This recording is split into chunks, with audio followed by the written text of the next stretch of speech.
Welcome to A Bevy of Bloods, a fan podcast of the Sydney Swans Football Club.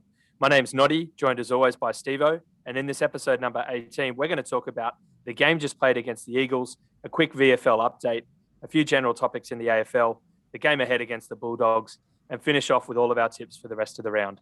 So to all you Cygnets and Swanlings out there, fluff up your tail feathers and settle in for a potentially biased yarn about all things to do with our beloved Bloods.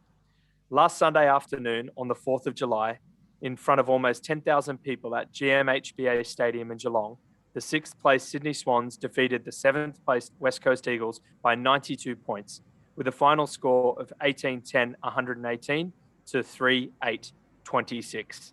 Okay, Stevo, first impressions, what did you think of that? Oh, wow. When you read it out loud, it sounds good, doesn't it?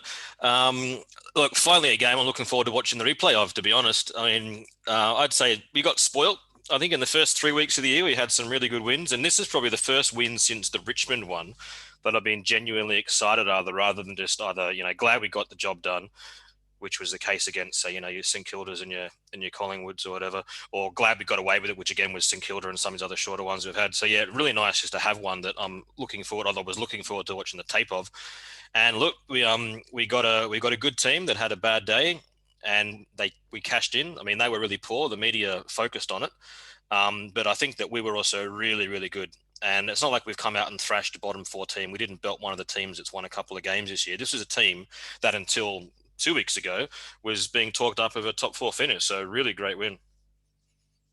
Yeah, I'm going to echo that, mate. It just felt like how we played in rounds 1 to 3. And my goodness, it was beautiful to watch. And it was relatively stress-free. I'm going to say it was relatively stress-free because there were moments there where I was like, will they come back into this? What is happening? This is not the Swans. But look, we worked hard. We worked efficiently. We were smarter and we were deserved winners. That said, up by 10 or 11 goals at halftime, you're still thinking, oh, come on, what's going on here? Why aren't the Eagles, what are they doing? And they did come out to their credit in the third quarter and made it a bit of a contest, but still we matched them in that, and then we blew them away in the fourth. So 92-point win. I guess I was getting greedy by the end of it, saying, yeah, come on, let's get them by 100, and like really down on the guys that were kicking behinds. But yeah, it was a fantastic win, and it was awesome, wasn't it? All right, mate, what were your key takeaways? Just before that, so tell me. So at halftime, we're up by 61 points. Are you saying you were a bit nervous? I was something within me. I was like, there's no way. What is happening? This is not real. This can't be what I'm watching. I looked around the room. I looked at my new little plugger. I looked at my wife, and I'm like, what is going on here? A little part of me was very nervous. Oh, mate, I was the opposite. I think at halftime, I watched it on replay. It was on at 6 o'clock in the morning finish time. I watched it on the replay a couple of days later. And I think at halftime, we're up by 10 goals. I think I texted you like a game over meme or something. I can't remember what it was. I was quite confident. Yeah, one of the boys, Harps, a shout out to Harps in the group. Yeah, he called it. I think at around halftime, he said game over. And so I just didn't want to say something just in case that, the Eagles had a miraculous comeback. But yeah, they just didn't look like it at all, did they? They were just lost and in a mess, really. But yeah. How about your takeaways, mate? Oh, look, I mean, following on from that, this just sets us up really nicely, doesn't it? I mean, this win, this massive margin win, in a way, in terms of the damage to our percentage, makes up to a point for the big losses we had against the Gold Coast and against Hawthorn, where we lost by about 40 points each time, give or take. And this one covers those. So I think what we are now, though, importantly, is we're now 2 wins and 15 percentage points clear of 9th. And this win took our percentage up from 106.6 at the start of the round to 114.5, which is huge. And what that really means is, and we've spent a lot of time going over the ladder permutations for the last couple of weeks, and finals are up to us. It's totally in our hands, which I think is really, really important to focus on. It's something we can control. And we've got a really exciting game coming up. We're taking on the top team. I mean, what better time to take on the number one, because the Bulldogs went into number 1 on the ladder last week. So what better time to take them on than coming off the back of some really, really good form with nothing to lose. I'm really looking forward to what should be a good test. Definitely, mate. And we'll talk about that afterwards. For me, my key takeaway was that when we put it all together and we have a sustained effort and a well-executed game plan that doesn't allow the opposition to play to their strengths, then we can put any team away on any given day. so long as we're playing in Geelong or Perth. No, I'm kidding about. No, look, I just thought we got it all right, and everyone was switched on, and it looked good. Everyone was firing. I don't think anyone had a bad game. But look, the majority of our games against bottom 8 teams, they're the ones we've struggled with. Okay, we put our best footy together for the top 8 teams, and this was another example of that. So yeah, it was great to get the percentage boost. But yeah, we've got a lot of games coming up that are in the bottom 8 teams, so we just need to be very wary and careful of those, and we need to produce another performance like we did against the Eagles down at Cardinia Park. All right, I'm going to have a quick look at the quarter by quarter breakdown. Just having a few technical issues here with my mouse. Sorry, mate. Sorry. Here we are. There we go. Apologies. So, as we all know, the Swannies nailed it in the first quarter, kicked 5-2 to the Eagles 1-3. In the second quarter, back-to-back, kicked 6 goals too, and the Eagles didn't make a dent in the scoreline. They were 0-0. Wow, that's a shocker, isn't it? All right, third quarter, this was the close one. We still won it, though. We kicked 2 goals 4 to the Eagles 2-2, so they had a good crack, but we still won that one. And then we came out in the fourth and blew it away. We kicked another 5-2 to the Eagles 0-3 to be 92-point winners. How fantastic is that? All right, stats. Stevo, let's have a look at some numbers. What have you got, mate? I've got a couple here. I'll add one to the quarter by quarter that just sort of came to my mind as you were saying that. So that means that for 2 full quarters of the game, they scored 3 behinds total, and that was it. In the second and fourth quarters, they managed 3 points. That's a domination, really. And I think that reflects in the next number, which I'm going to talk about, which is uncontested possessions. And we talk about the importance of uncontested possessions because often it can show that you're turning contested possession into uncontested possession, which means you're winning the ball on the outside and you're being able to really break away from the contest and pick the game apart that way. Uncontested possessions, we were plus 78, 288 to 210, which is a smashing. And it really showed in the way that we moved the ball from the contest to the outside. And then our backline as well, I think did a fantastic job. We conceded 40 inside 50s, which is a very good effort from our midfield to restrict them to 40 inside 50s. They got 3 goals out of 40 inside 50s, which is amazing. That means that less than 1 in 10 of their forward 50 entries got them a goal. And then another number, which I was really happy to see, was watching the game on the TV. There was a lot of people in the stands that were in red and white, and quite a good crowd turned up to a pretty ordinary day weather-wise. I think it was windy, it was wet, it was everything. It was sunny at one point. They threw everything out. The Geelong weather gods that day, and a couple of the Swans even had long sleeve shirts on. Papley and Goulden had their long sleeves on, so it must have been cold. And 9,520 supporters turned up to that game, which was really great to see. And yet a lot of them wearing red and white. And watching on TV, it almost felt a bit like a Swans home game in a sense, even though it was out in Geelong. So really great to see all the Victorian-based Swan supporters coming out there. And as a point of reference, Richmond played against Gold Coast at an away game in Marvel Stadium on the Thursday prior to our game. And only 9,327 turned up for that one. So we had a couple of hundred more turn up to our game in Geelong than Richmond managed to get in the heart of Melbourne to watch them play. And notwithstanding restrictions on capacity, I think they're allowed to still have, 25,000 or so. And we got more than them, which I thought was great. Shocking. And look, they got beaten, didn't they? So the dynasty, is it over? Look, maybe if they'd got more of their fans there, that would have gotten them over the line. They got 100,000 members. Right? Yeah, Richmond on the books, and I'm honestly pretty skeptical about all AFL membership tallies and what they actually mean, because we don't really know what counts as a member and whether they're going to every game or like if you sign up for a 3-game membership, because they all count in the numbers. So the membership numbers are a bit iffy anyway. But they've got 103,000 signed up members, and they got less than 10,000 people show up to watch them, which in their home city, which says something, doesn't it? It's crazy, man. It's crazy. Anyway, we love the blood supporters that rocked up to Geelong, because it sounded like a great local home game with you could really hear on the audio of the broadcast people cheering on the Swannies. It was great. Look, for me, stats, we converted way more accurately. Obviously, we were 64%. They were 27%. We were more efficient with it, kicking at 77%. They were 69%. And we had more pressure acts. funnily enough, 62-42. So we had 8 different goal kickers. They kicked 2 or more goals each, 119 score involvements from 28 scoring shots. Conversely, West Coast had 49 score involvements for 11 scoring shots. It was our third highest inside 50 count for the year with 60. 62 against Richmond in round 3, 61 versus Adelaide in round 2. So there you can see we've got that style of rounds 1 to 3 coming back.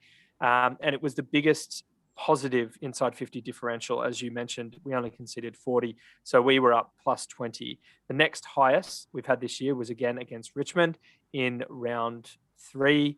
And we also had that lovely, that magic number of 30% of inside 50s turned into goals. So we just put everything together this game, and it was fantastic to watch. All right, Stevo, what were your favourite moments of the game, mate? Oh, I mean, when you win by 92, there's going to be plenty, isn't there? So I had quite a few on my short list, but in the end, I picked a couple. I picked 2.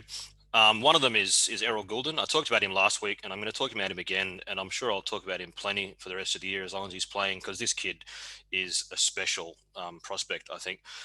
Late in the first quarter, I think about 5 minutes to go in the first quarter, he's running off the back of the square, gets a handball received, uses Buddy Franklin as a decoy, mind you, cutting back through the corridor, uses Franklin as a decoy on his outside, delivers a perfect ball in front of a running Heaney who gathers and misses the goal. But I don't care about the miss. What I care about is the vision to do that and the composure and execution from an 18-year-old kid in his 10th game of footy. It gives me tingles, really, when I think about the future and what this kid can offer once we get some more games into him. And then I guess we're going from one of our younger ones to one of our more veteran type players. Harry Cunningham has been really solid the last month or so. And in the build up to Franklin's second goal, which was about 7 minutes to go in the second quarter, Cunningham marks a intercept ball at the back of the square, gives a handball off. He looks to go again to get a handball receive and run forward, doesn't get used. Back pedals, goes again, hard through the center, gets it and hits Franklin with an absolute bullet. And Franklin took that little slips catch one, which he went back and goal. And that was just fantastic. Like that sort of running from a halfback, that anticipation that, you go once, you don't get used. You don't just have a sook about it and, I didn't get used. You back pedal, you go again. And that was fantastic from Harry. So, I really like that one too. Yeah, that was good. And Buddy converted that, didn't he? Yeah, he went back and kicked that one. Yeah, that was great. All right, for me, mate, I've got 2 as well. And again, like you said, there were a lot we could have gone with, but funnily enough, I've picked 2 from the second quarter because I think that was the quarter where we really pushed out that margin. So a couple of things in that quarter that I got excited about. About halfway through the second quarter, we cleared it out of our defensive 50 through Rampy and Lloyd, few handballs, and then it got to Cunningham, who kicked a bit further down the line to Bell for a solid contested mark. He goes short to Forrent, who goes back out towards Juzzy. Juzzy picks out Goulden, who's on his own. Goulden then kicks deep to the top of the 50-metre arc. Dawson goes up. It's a good contest, brings it to ground. Hewitt crumbs it, handballs to Papley, who handballs to Bell, showing that he's hard running through from the back half to the forward half, who then handballs over the top to Hayward, who then boots it out of the stadium.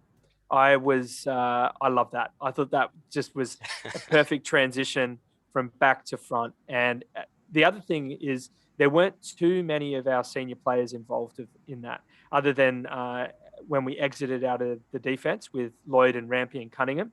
The rest were junior or that sort of mid-tier. Hewitt and Papley, probably the most senior guys in that link. So I just found that very exciting to watch.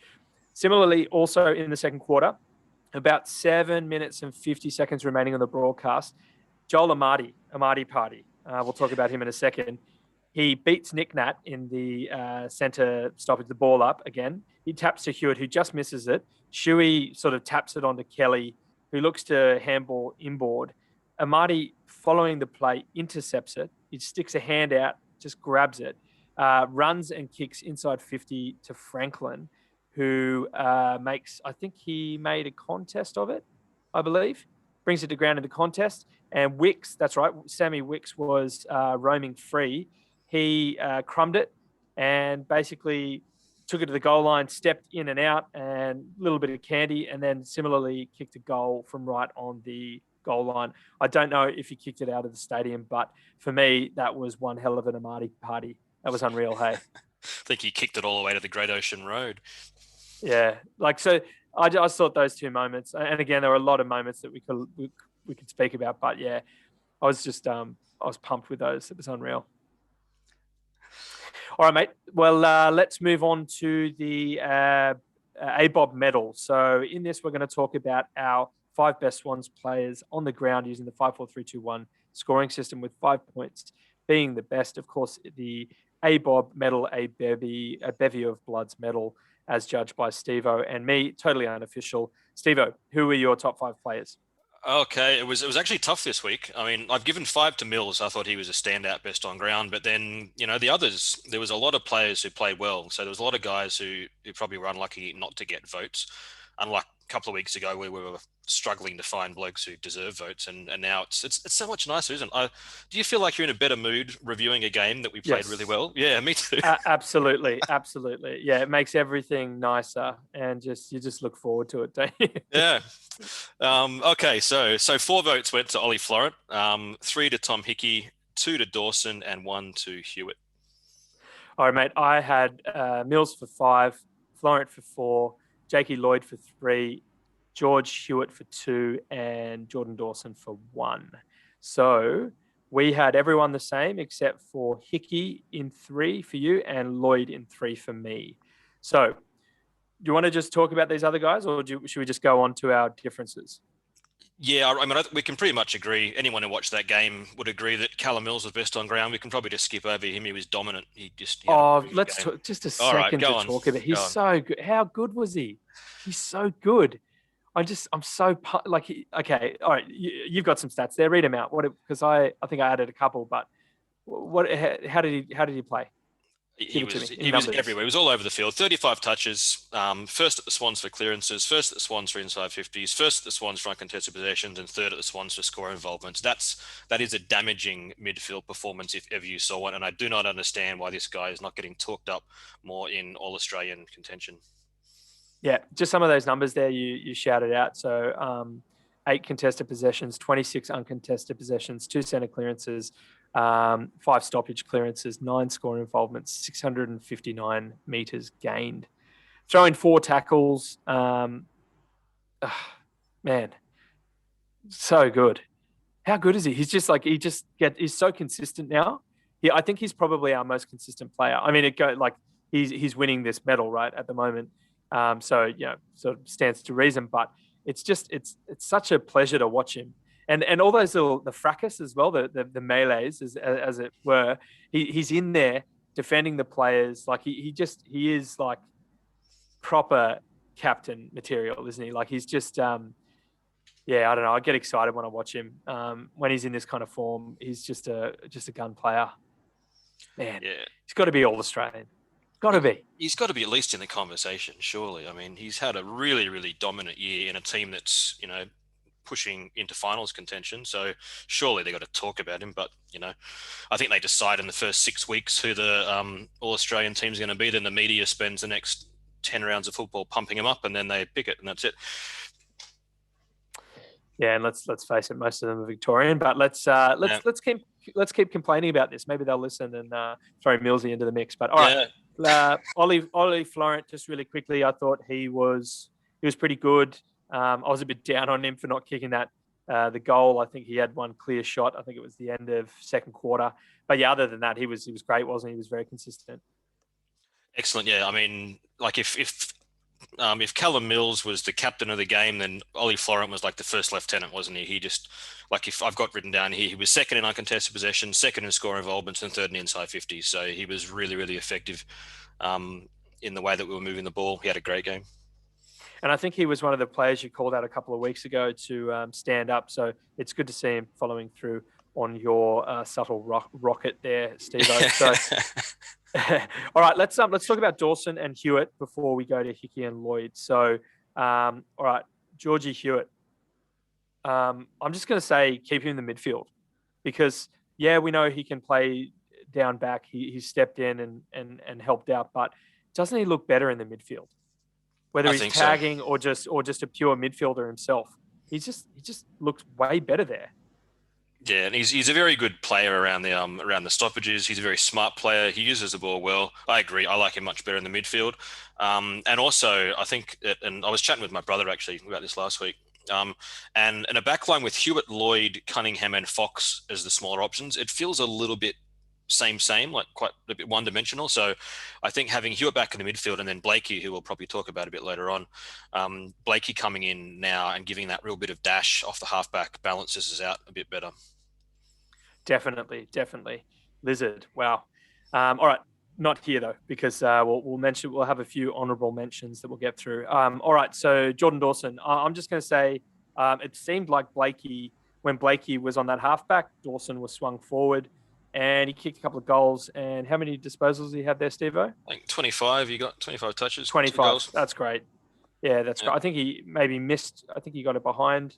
But yeah, 2-1 and 25 touches. He's backing up his performances there, so it's good to see. All right, so tell me about why you chose Hickey before I do Lloydie. Yeah, and actually one thing on Dawson before we go on to Hickey, I'll be interested to hear next time you get a chance to go and watch them live, because it's always hard on the telly to know where people are playing. And with Dawson, I'd be very interested to know if he's actually playing higher up or if he's just been following his man down and pushing down because we were so dominant and West Coast were really under the pump, whether he took it as an opportunity to push hard forward and the game allowed him to do that. So I'll be really interested to know in coming weeks from those of you who are watching in the stadium how he's lining up.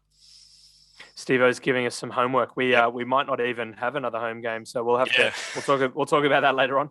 All right, so Tom Hickey. Tom Hickey, yeah. I mean, I put him so high, Mo. It's just because Nick Nat is always talked up as one of the dominant ruckmen in the competition, and besides losing the hit-out numbers to Nick Nat, and I mean, we've talked about this before too. I'm not a big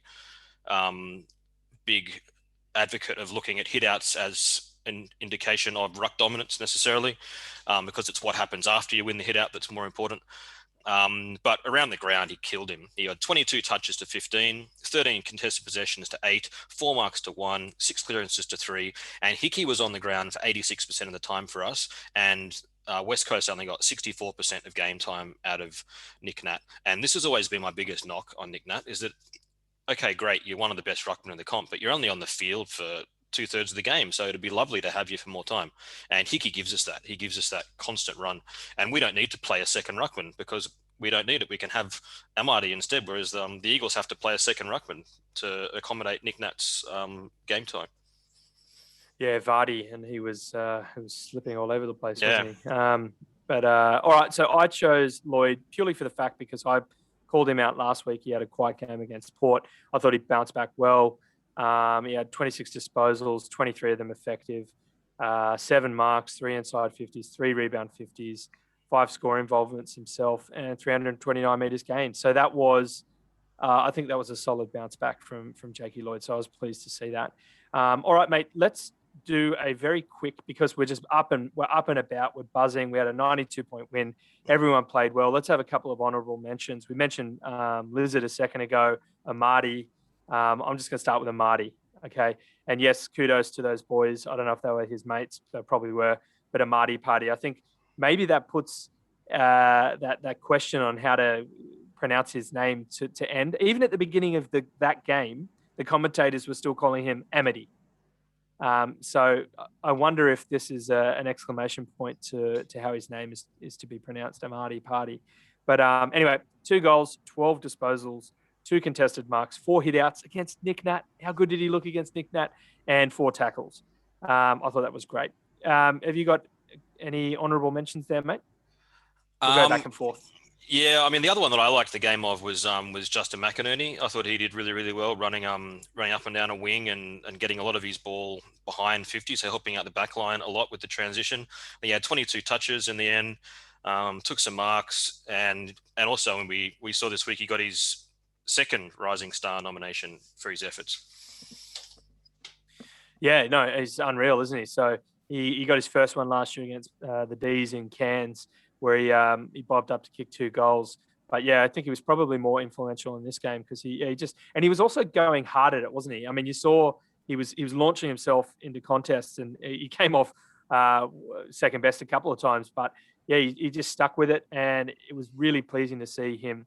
I wonder if he does have a bit of a future in the back line there, just as a bit of a running halfback. But yeah, it was great to see. I'm also going to have a quick shout out. I thought Fox did well to bounce back after a tough first quarter against Darling. I thought James Bell played a role really well and ran hard.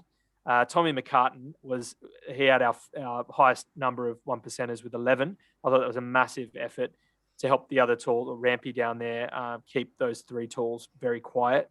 But yeah, I just thought it was a great day out, and a lot of people. Well, I think everyone played well. Do you think anyone had a bad game? No, I don't. I'll tell you one I do feel a bit bad for. Is poor Luke Parker. He got like 30 touches and we haven't even mentioned him. So well done, Luke Parker, for just doing what you always do. This is the problem. When you always do it, we expect you, don't you? That's right. Yeah. And I actually was checking his meters gain stat, and I think it was something like 50 or 100 or something. So he must have just been in and around the contest, like handballing and stuff. But yeah, no, he just does what he does, doesn't he? And he didn't get the accolades this week. Didn't make our top 10. He got like 30. But also, I think that meters gain stat. I mean, there's only certain types of players who are ever going to be high in that meters gain stat. So I think it's one that you can't expect a sort of inside grunt midfielder to ever dominate. Yeah, definitely. Unless they're doing those hack kicks out with the clearing it as the Chad can do so well. Looking forward to that when he comes back. I'm going to quickly go through the fantasy update for our team, a bevy of bloods consisting solely of current Swans plus a few ex-Swans to help out with injury cover. We're going to talk about Parker here, so he does get a mention. So in round 16, ABOB scored 1,536 points and ranked 62,691st.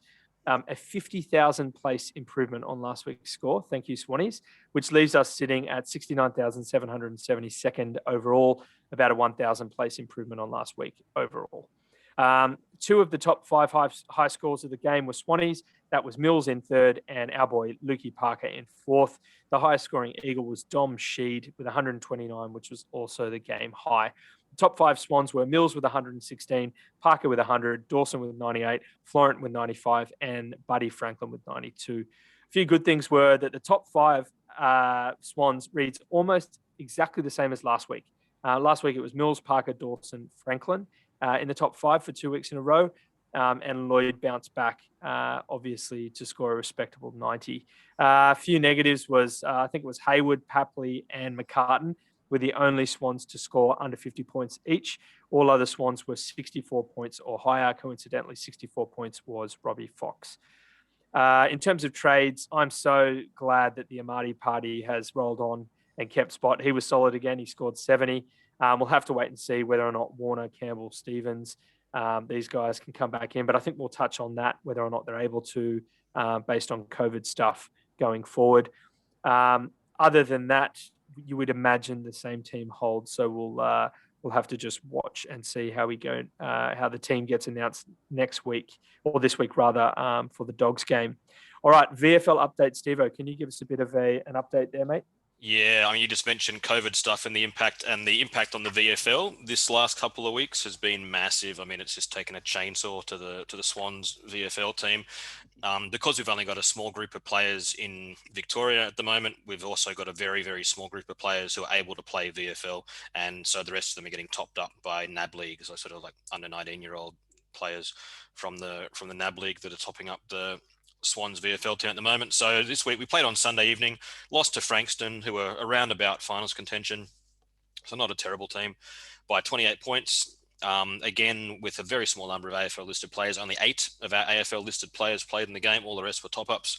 And 28 points doesn't sound too bad, but when you look at the actual scoreline, it was 6-8-44 to 9-18-72. So 18 behinds. Wow. Yeah, scoring shots. I mean, if they'd been more accurate, it would have been a bit of a massacre, really. The best Swans players, Clark, O'Riordan, Taylor, and Stevens were all listed in the best. And then the other 4 that played, for those who are interested, was Brand, Gould, Sinclair, and McLean. That's it. That takes us, we dropped a point on ladder down to 18th now. Top 8 make finals. So we've played 9, won 2, lost 7.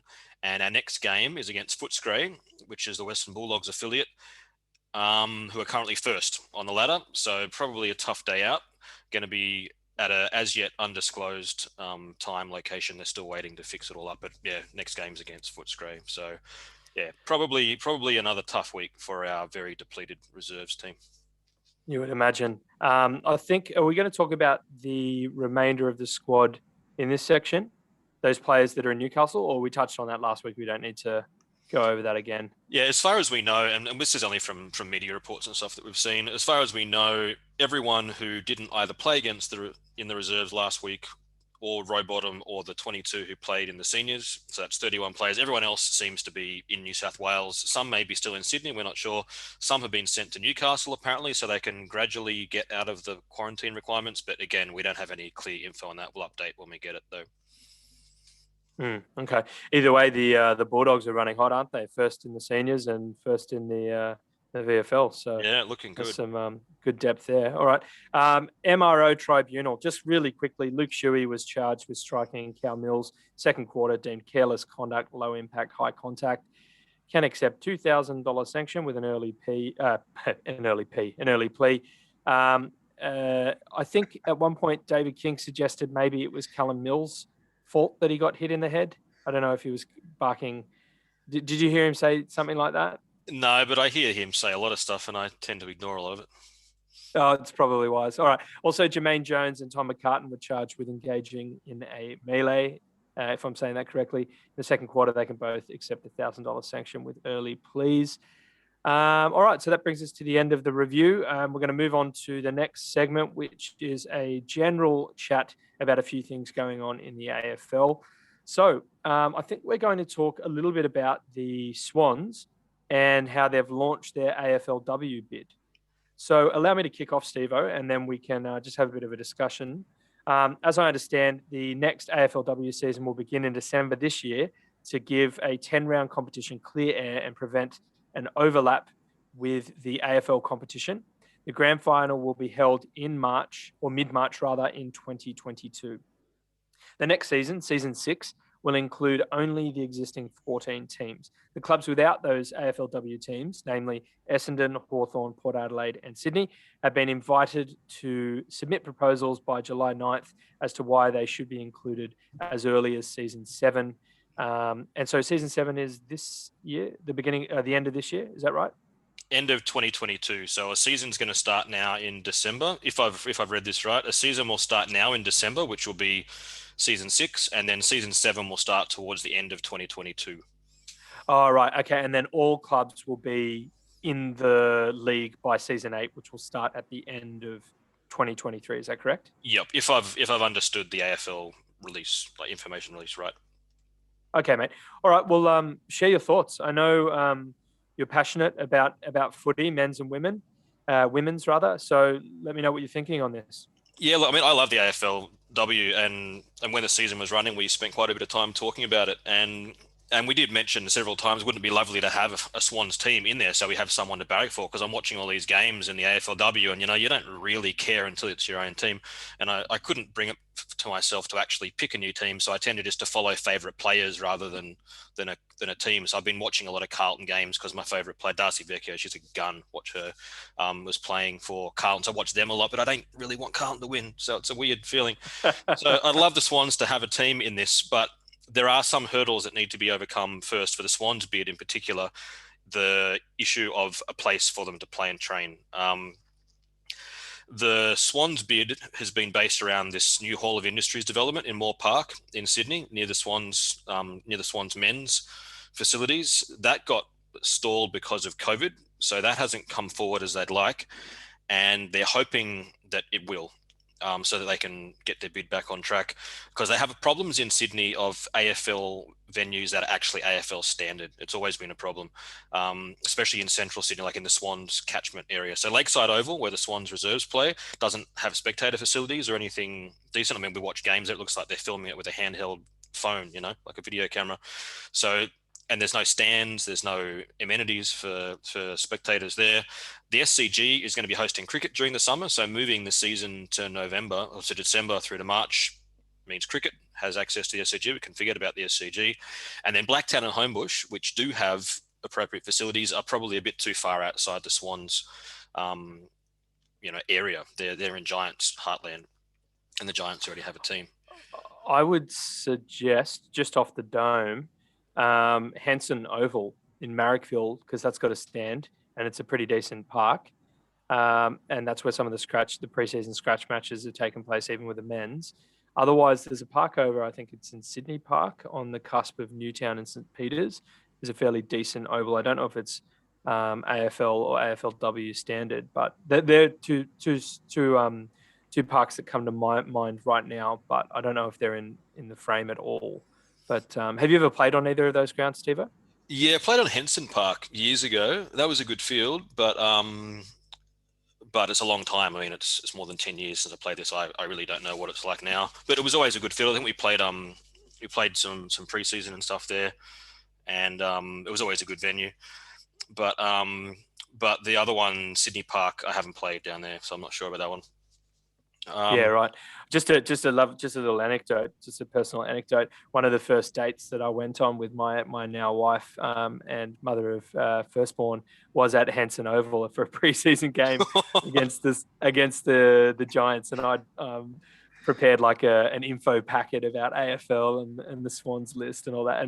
And to her credit, she popped a Guernsey on and a red and white cap, and yeah, just a legend. And I guess that's one of the reasons I fell in love with her, and we're where we are today. So I love Henson Oval. So you'd like them to be based out of Henson, because I'm thinking. I think it'd be great. I think it'd be great over there. It's a great area. There's like really cool pubs nearby.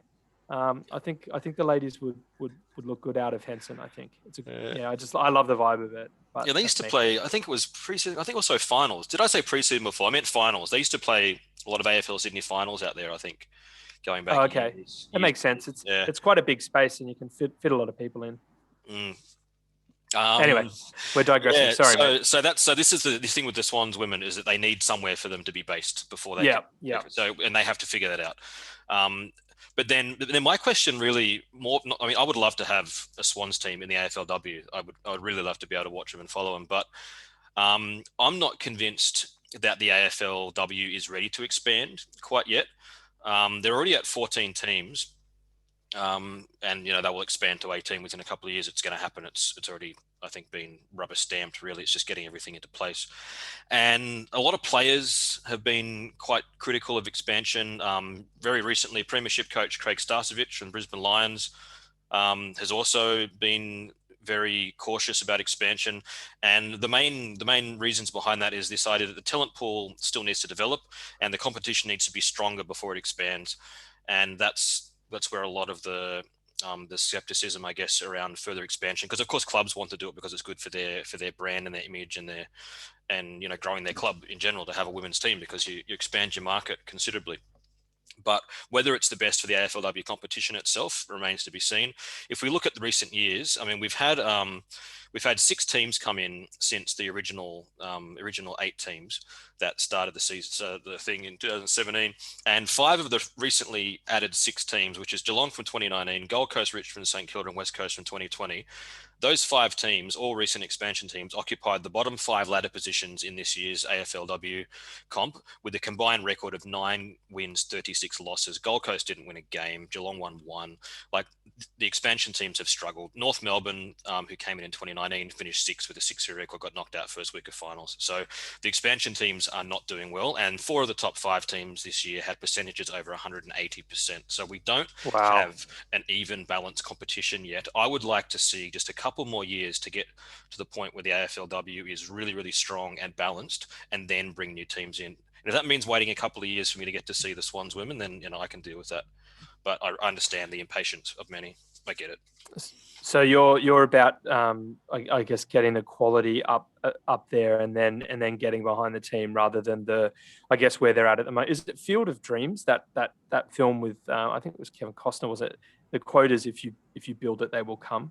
And then I think it was used in Wayne's World as well. Maybe it was from Wayne's World, and I'm just confusing my popular culture. But I think that's the mentality. Like, get a team and get the support up and running, and then at some point the quality will match the level of support. So I guess that's the thinking. I do see what you're saying. But I'm in the camp, mate, where I just want another Swans team to barrack for. Hey, I just can't help myself. But I see what you say. They're all valid points. And the Swans women have, there's a very strong academy now. The last couple of years, the Swans have done a very good job at developing player pathways. And they've got a very, very strong women's and girls academy that they've developed, which will feed into the team. But I just don't want to see an AFL women's comp where we've got 18 teams and only like 5 of them are competitive or 8 of them are competitive. Like I'm not concerned about the future of women's football in Australia. I think it's got a very positive future, and a couple more years holding back on the expansion of the professional league or the top tier league is not going to stop people flocking to women's footy. Well, noted, and let's see how it goes. I think we're all excited. Anyway, it was cool to see those videos during the week of, I think it was the Kirk twins, the girls, with the game on, the Swans bid, and who else did they have there? I think it was, is it Lolita McVeigh, one of, I think Macca's daughter. But yeah, it was cool to see some of these famous Swans daughters getting behind the bid. So yeah, sorry to bring us all back down to earth there with Steve's very rational and reasoned approach. But yeah, look, let's see how we go. And look, cheer the red and the white, mate. Just in other news, just real quickly, Steve Hocking has quit as AFL General Manager of Football to be Geelong CEO. Ex-Geelong player Tom Harley, our current CEO, his name has come up in discussion as a potential replacement for Hocking. Now, nothing has been announced from the Swans or Harley himself, but I think we were talking earlier, Stevo, and if I were to ask you right now, if Tom Harley did go to become the General Manager of Football of the AFL, that I don't think that would surprise either of us, because he's the consummate professional in the corporate sense, and also just working for a club, and so why not take that into a wider sense for the league in general. Here's my question to you: who would replace Tom Harley? This is a hypothetical; it's not happening. So, who would replace Tom Harley as the Swans' new CEO? There's the obvious answer. I'm going to talk around this for a second while I come up with a better answer. But I think Tom Harley would do a great job in that AFL role if he went there. I think he's got the right skill set to be very effective in that role at the AFL, and it never hurts to have someone in the upper echelons in the AFL who's got a soft spot for the Swans. Is one thing. Okay, the obvious answer is that Charlie Gardner takes over because he's like next in line. But I don't know. I'd like to go a bit out of left field, like Brett Kirk. Chuck him in there, a bit of change of philosophy. There's a lot of very corporate types in football governance. I'd love to see someone like Brett Kirk occupying that sort of position of seniority. I will see your Brett Kirk and raise you with a Plugger locket. Just totally left field. Just get Plugger back in. Just get him in there. Is he still racing greyhounds? What's he doing these days? Yeah, I don't know, mate. I don't know. The other person that could be potential, just because he's sort of tracking that way, is Leo Barry Star. I think he's on the Swans board or maybe the SCG Trust. I think we were talking earlier. But look, obviously this hasn't happened, and you would imagine that Tom Harley would see out his tenure at least till the end of the season. But yeah, we're watching with interest because it might surprise some people in AFL land that Swans members, or rather, as you call them, Stevo, season ticket holders, do care about this sort of stuff. Yeah, and I guess it's interesting. I mean, a lot of listeners probably aren't aware, as Swans supporters, that the Swans are actually controlled by the AFL. So that's why I think that it's quite realistic that you would see some sideways movement in senior roles from our organisation to the AFL, because we're controlled by the AFL. We aren't members in the same sense that members of other AFL clubs are. And so those other members, like we're talking like the big powerhouse clubs like Collingwood, etc., the members actually have a say in the AGM, right? They go to the venue and they get a say in how the club is run. Yep. Right, it's a different setup as to how the Swans is run, correct? Yeah, so I think it's the Swans, Suns, Giants, and I think the Lions. I'm not sure, but certainly the two new expansion clubs and us are controlled by the AFL. They don't have the same membership structure. We don't have the opportunity to go to the AGM and vote for the board or whatever. It's not part of how it works. That's why I say we're more season ticket holders in a sense. We're passionate season ticket holders. I have a strange feeling that the SA teams might be down that model, but maybe that's just to do with licensing. I'm not sure. I'd have to double check on that. Yeah. Either way, we love our Swannies, and we can't get enough of it. And look, hey, if the Swans ever became a club where the members got to call shots, then I'd be spending way more time devoting my thoughts into the Swans, which is probably enough, or as it is already. I'd be putting together a rival ticket to get you on the board. Cheers, mate. I appreciate your support in that sense. All right, just real quickly, we'll finish off in a general topic. Sam Mitchell has been announced to take over from Alastair Clarkson at Hawthorn in 2023. So from the beginning of season 2023. What are your thoughts on this really quickly, mate? It sort of came out of nowhere, didn't it? I mean, there's been a lot of talk about Mitchell going to Collingwood. And then yesterday, Monday, he said, I'm not going to Collingwood. I don't want the job. And then the day after, he'd been announced to take over from Clarkson in 2023. So it all happened very fast. I mean, there's no reason these coaching handovers can't work. The one at the Swans with Roos de Longmire has worked fantastically well. Mitchell, maybe he's a bit different. He's a club champion, a club favourite. Probably still has played with some of the players, even at Hawthorn. So it might be a bit trickier. But, I mean, they're a professional organisation, Hawthorn, aren't they? So I guess they know what they're doing. Just seems like they don't sometimes with Kennett. I didn't mean him. I'm not including him in my list. The rest of Hawthorn. Yeah. There's still an entitlement of Hawks, aren't they, Steve? They sure are. We'll let that one go. All right, let's move on to the next segment, which of course is the round ahead preview. In this last segment, we're going to preview the most important game of the next round, and that is the Swans' next game. After that, we're going to finish off with our tips for the rest of the round. So Game 7 of Round 17 is an away game for the still 6th place Bloods, taking place this Sunday, the 11th of July at Marvel, against the first place Western Bulldogs, with first bounce at 3:20 p.m. local time. In terms of injury status and potential team changes, how do we look, or how do we pull up after the Eagles game, and what changes might we be looking at, Stevo? We looked like we came out of the Eagles game with no new injuries concerns, which was great. And when a team plays that well, when you win by 92 points against a fellow top 8 team, it's pretty hard to find fault in any of the players for force changes. So I guess what we can think about is who do we have? Because as far as we know, in Victoria at the moment, the Swans squad is quite limited. So we have the guys who played in the VFL this week. So that's Clark, O'Riordan, Taylor and Stevens. They're like the smaller players. And then the taller players, we have Brand, Gould, Sinclair and McLean. And that's it. And then we have Rowbottom, who was a medical sub, who was omitted as managed because he'd been reported as having some soreness. And they wanted to give him a bit of a rest. And the best way to do that was to put him in the medical sub and hope no one gets hurt.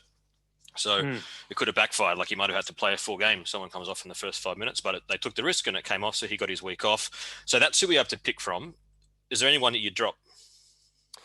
Look, I don't think there is. Everyone deserves to hold. I think probably, it would be maybe James Bell, but I thought he had a good enough game and he performed the role he needed to. So maybe Rowie just has to bide his time a little bit more. I don't know. Yeah, I agree. I don't think I would drop anyone unless they've got a bit of a rotation system going with some of those younger ones that they know how many games they want to give them and when they want to rest them. That's the only thing I could think for a rotation reason. But based on form, yeah, I'd agree. I think Bell had one of his better games. He was really good, and he's got some confidence. Give him another crack at one of the best teams in the comp.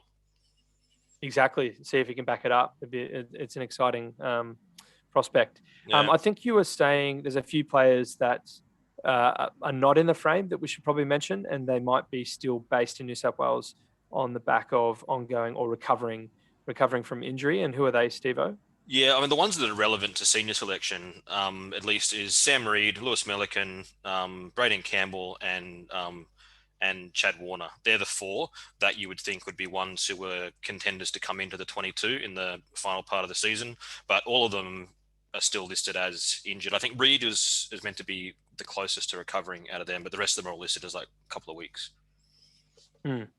Well, either way, I think, with the performance against the Eagles, the way we put it together, you just got to back in that same team. So I'm pretty happy to not rock the boat there, mate. So let's leave it at that and look forward to the team announcement on Thursday night. In terms of the doggies, I think you were saying Norton has been concussed and was subbed out against North, so he will have to miss, right, under protocols. Yeah, he's out. Yeah, okay. So Who came on for Norton, just out of curiosity? I didn't remember. see that game. I can't remember. Yeah, okay. Was it Lipinski? Someone. No, was it? No. It might have been, because he's on the fringe Was at it? the moment, and that's an interesting name. Should we just bring it up now? I think Yeah. segue. Yeah, he's one of the ones. I mean, it's getting to the time of the season where all of the newspapers and whatever are starting to chatter about who might move and who might be after who. And Lipinski was one of the ones, because he's on the fringe of the Dogs. He's an absolute gun footballer, but he just can't quite get a regular spot given their midfield quality. And the Swans are one of a couple of teams that were linked to him. Well, I think this was like in Fox Footy News or somewhere. I can't remember exactly where I read it, but yeah, at least his name has been brought up in the same sentence as the Swans, and I think he'd be a good addition. Yeah, look, he's not a bad player. I've seen him play a couple of times. I had him in a fantasy team a couple of years ago, and I think I think he would probably look. I'd prefer Josh Dunkley while we're at it, but I don't know why we didn't take him. But anyway, he's injured. He's not playing against us. He's still no, he's that his knee. I think it's a long term. Yeah, just quietly, I believe Luke Parker hasn't re-signed yet. Is that your read on it? Yeah, I think I heard that somewhere today or even yesterday, one of the AFL website podcasts, perhaps. I heard that. I'm not worried. Like, he's going to re-sign. They're just figuring it out. Maybe they've got other contracts that they need to work out, so they've got to move the pieces around and they'll come up with something for Parker. He's not going anywhere, surely. I'm not worried about Parker leaving. Dawson, Hewitt, these are the other guys, the key guys that they need to sort out as well. So it'd be all be being sorted out at the same time. So This is not really the time to be talking about contract stuff, but yeah, apologies there, guys. We are going to talk about which Swanee do we see flying high and why? How about you, mate? I want to see Nick Blakey had a really exciting, and we've been harsh on Blakey. I'm not going to pretend that I haven't been harsh on Blakey this year, because I certainly have been in previous weeks. And I really like to see him make that dashing halfback role his own. And I was interested listening to Longmire talk. He was on AFL 360 yesterday talking about Blakey, and they asked him, what was the plan? He said, "Oh, no, we put him back to the reserves for a few weeks. We got him to learn a new role." So they really thought about it. They spent the time, put him to halfback in the seconds, having identified that was a role he could play in the seniors. They brought him in and he's executed. And I'd just like to see him kick on and keep doing it. He looked great. He looked like the Nick Blakey we know. Like, he had his confidence back. He wasn't overthinking it. He wasn't overcooking it.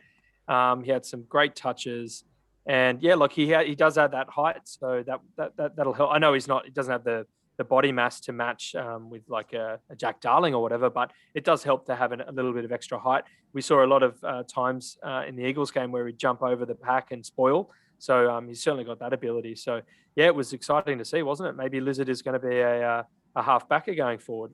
Wasn't his dad a he was halfback? His dad can teach him a thing or two about how to be a hard playing halfback. He was a great player for North for a long time.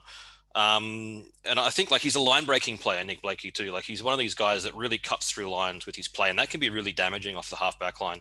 And it's much easier, I think, as a player that's been struggling a bit for form, maybe having trouble finding the ball on the wing or in half forward. Then you go in the back line and all of a sudden the whole game's in front of you and things start to open up. So it changes the mindset of a player, and it can be a really good place to go for a player like him who is very attacking and very good using the ball. Yeah, definitely. I'm excited. So go you, good thing, Lizard. All right, I'm going to call out Georgie Hewitt again for another solid tagging role. Hopefully he's in the midfield, whether that's on Bont or Libba or McRae, whichever dog is starting to rack up the pill. I don't mind.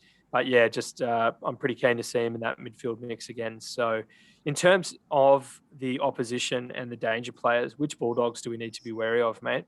Well, I think Norton is out. They're marking forward, they're taller marking forward. So I'm interested in their smaller avenues to goal. So Waitman and Wallace. Wallace has been in and out of the team all year. He's been struggling to get a game. He came in last week, and him and Waitman kicked, I think, 7 goals between them. So it's a big week for our smaller defenders, but especially our midfield to try and limit the entries, because the Dogs are second in inside 50s after Brisbane Lions, who are first. And the way they get you, the Dogs, is through weight of supply. They just get so much ball coming in that eventually the levy breaks and they kick a score on you. So we've really got to be conscious of that, I think. Yeah, definitely. I'm going to call out 4 players. Bruce, he's coming second in the Coleman with 39 goals. McRae's first in disposals, averaging about 35 a game. Bont obviously first in score involvements in the league at 8.5 a game, and Libba, he's coming fourth in contested possessions, averaging about 14 a game. So these guys are all key players for them. I'm also going to shout out Bailey Smith.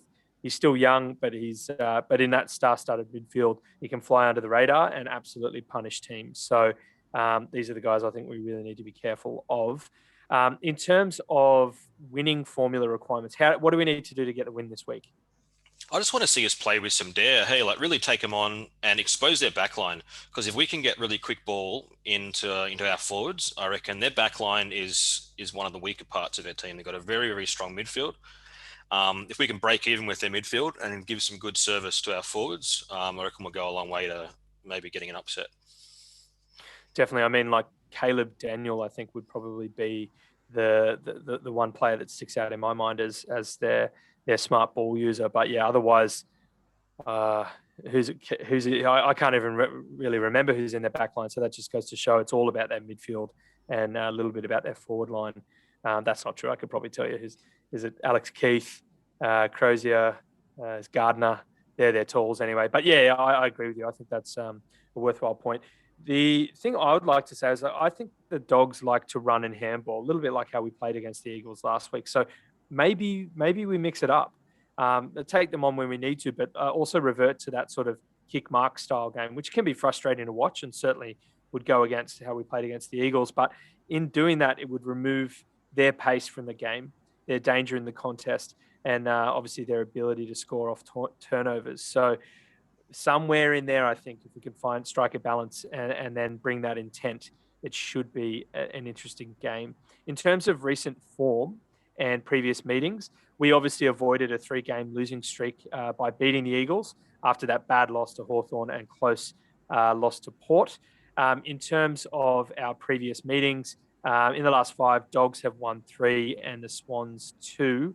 In terms of the Dogs, though, they have won their past 2 games and they lost one before that, and that was that heartbreaker down in Geelong. Well, if you're a Dogs fan, Gaz Rowan kicking that goal after the siren. What a kicking style. Good on you, Gazza. In terms of the Dogs, they've had 5 wins against top 8 teams. The Eagles, the Lions, the Giants, Port, and the Eagles again. They played them twice. They've had 7 wins against bottom 8 teams. Collingwood, Roos, Suns, Carlton, St Kilda, Freo, and Roos again. They played them twice. They've only lost to Richmond by 22 in round 7, Melbourne by 28 in round 11, and Geelong, that aforementioned game in Geelong where Gaz broke the heart of the Dogs there. The Dogs are first for a reason. They're first in clearances. They're first in points per game. They're first in goal assists. They're first in disposal efficiency. They're first in inside 50 efficiency. They're also third in inside 50 tackles and third in disposals. So this is a seriously good team, in form, playing well, that we're coming up against. We had a good game against the Eagles. Stevo, who are you tipping? I want to tip the Swans, but I'm not quite there, so I'm going to tip the Bulldogs. I'm picking the Swans in an epic tussle. And you picked us to beat Richmond, so I'm taking this as an omen. That's good. Fingers crossed, mate. I hope I haven't got it wrong. But yeah, I thought we played well, and if we can back it up, we'll certainly go a long way to pushing these guys at least. So hopefully we can come out on the positive side. All right, Stevo. Lastly, if a group of Swans is called a bevy, then what is a group of Bulldogs called? Mate, you don't want to know. I've scoured the internet, and the best I could find is on barkpost.com. And I don't usually give my reference, but for this one I'm going to, because otherwise no one's going to believe me. On barkpost.com, they refer to a fart of bulldogs, because apparently bulldogs are quite flatulent animals. Okay. A fart of bulldogs. So if we've got any Bulldogs fans listening, we don't deliberately cause offense here. This is just the research that Stevo's done, and it's come out as a fart of bulldogs. So we're a beautiful bevy of bloods, a bevy of Swans, and they are a fart of bulldogs. So I guess we got a fart joke in there after all, Stevo. Yeah, it took us, 17 episodes? We got one. That's really why we started this podcast. No, just joking. All right, look, let's finish off quickly running through all the tips for the rest of the round. We'll just shout these out quickly. Game 1, 4th place Power versus 2nd place Demons. at Adelaide Oval on Thursday night. I'm picking Demons. Yep, me too. Game 2, we've got 12th place Bombers versus 15th place Crows at Marvel Friday night. I'm going the Bombers. Yeah, Bombers. Game 3, 17th placed Hawks versus 10th place Dockers at UTAS in Tasmania on Saturday Arvo. I'm picking the Hawkers. Hawks. Game 4, we've got 13th place Blues versus 5th place Cats at the MCG on Saturday Twilight. I'm picking the Cats. Yeah, Cats, but Blues are a chance. Blues are a chance. Okay, take that on note. Game 5, we've got the 3rd place Lions versus 11th place Saints. I think this ground is to be confirmed. I don't know if you know that one. Yeah, it depends what happens. I think the Queensland government still has to approve the game or something. I forget the details, but yeah, we don't know yet. Righto. Okay, so it's on Saturday night. Nevertheless, I'm going to pick the Lions. Yeah, Lions by a mile. Game 6, we've got 8th place Giants versus 14th place Suns at Mars in Ballarat on Sunday Arvo. I'm picking the Giants. In Ballarat, hey? Yeah, Giants. Yeah, Mars, that's Ballarat, right? Mars Stadium. Yeah. That's the Doggies, their rural home ground. Game 7, that's the Dogs and the Swans. I'm picking the Swans. You're going the Dogs.